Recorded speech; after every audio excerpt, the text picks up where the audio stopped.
To Neil Haley show, and my first welcome my co-host Paul Hollis, author of the Hollow series, owner of Hollow Publishing in American VA. Paul, how are you? And I'm excited about our guest.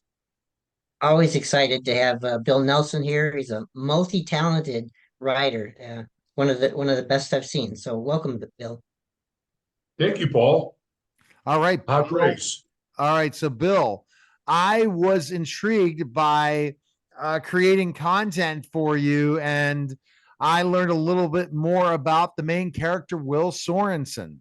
That basically he's of Viking heritage, and you are as well, Bill, right? That is correct. My ancestors were the sons of Nels, and Nels was a guy that rode around in a boat in the North Sea, wreaking havoc. Cool. And what was interesting says that basically that he is also embodies traits of bravery, persistence, and profound sense of duty. Do you think Will is a little different than the rest of the family in that way? Well, I think Will definitely embodies that because, he, in the conflict that he has in the book, he finds himself in a situation where he realizes in order to protect his family and his family's legacy, that he's got to get into some deep water where he's not really comfortable and do some things that has no choice. So he sets all these things in motion to make certain things happen, and it's very uncomfortable. But I mean, I think that is, analogous to everything that we deal with in life, where we're having to put ourselves in uncomfortable situations and do things that are ultimately risky, but entirely necessary. Definitely entirely necessary, and he has to be brave, but he makes bad decisions. You've told me some in parts of the book without giving it away, right? He has a temper and makes some bad decisions. More the rest of the family make more bad decisions than he does. He's definitely got a temper. One of the themes in the book is the man in the basement. So, the protagonist, Will Sorensen, refers to his very dark alter ego as the man in the basement. And sometimes the man in the basement is useful, and sometimes the man in the basement just causes problems. And he has it's an ongoing problem to manage the man in the basement. The man in the mirror, almost, right? In certain ways, right? Yeah, that's another way to say it, I think. Yeah. So the man in the basement. Are you talking a basement, or is that a more of a kind of looking at him as a person?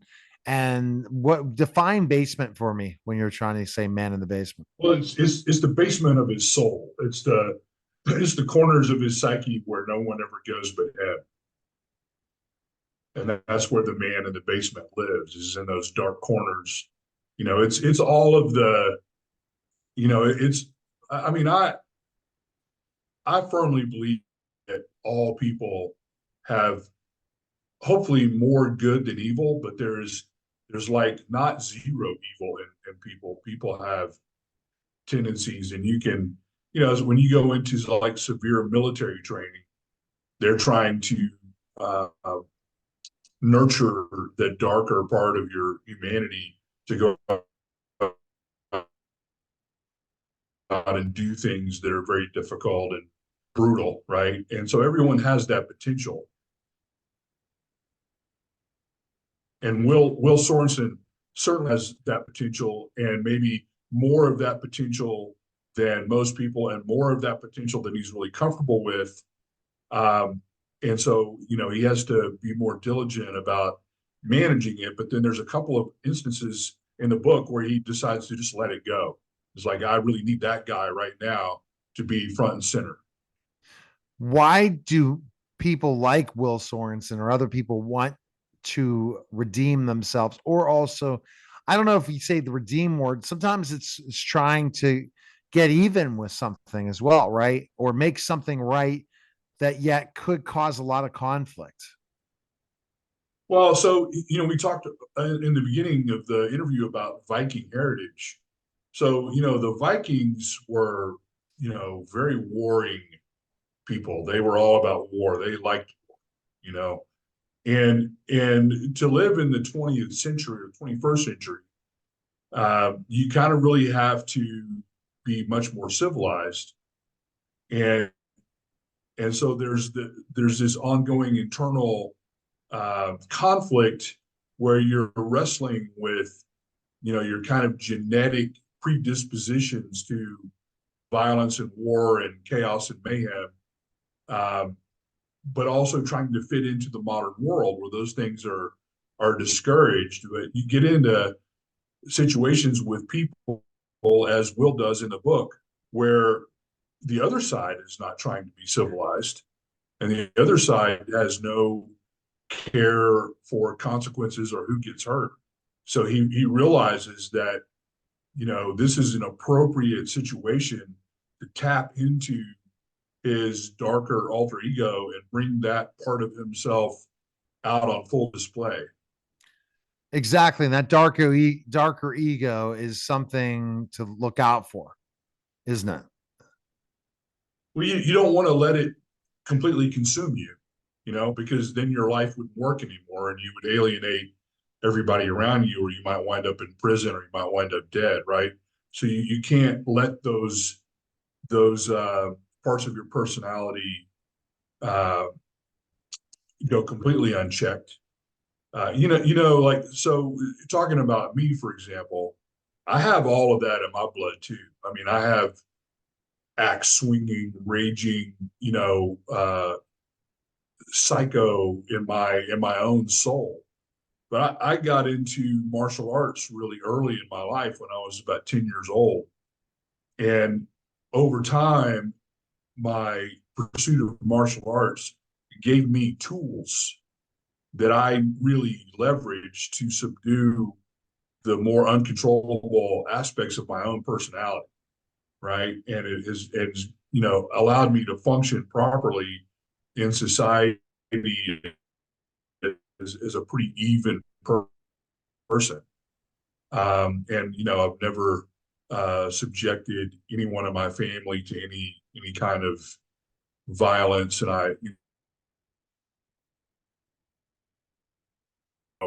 haven't lost my temper in a decade. But you have to have some way of managing that part of your personality. Managing yourself the anger, then going right back to a different vibration. A lot of times people are going to get angry, but how can they take that vibration next, not to depression, anxiety, but go back down to even keel or something, or some sort of joy or peace or something? Because at times we're going to get angry. How do we control anger without getting to depression or worse down that level? And people, I think the women love Will Sorensen and they want to see more of Will.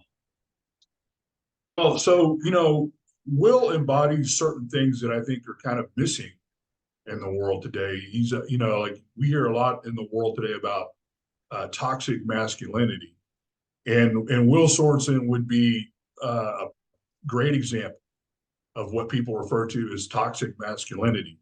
Yet that masculinity is what enables him to do the things he needs to do to save his own family. And I think that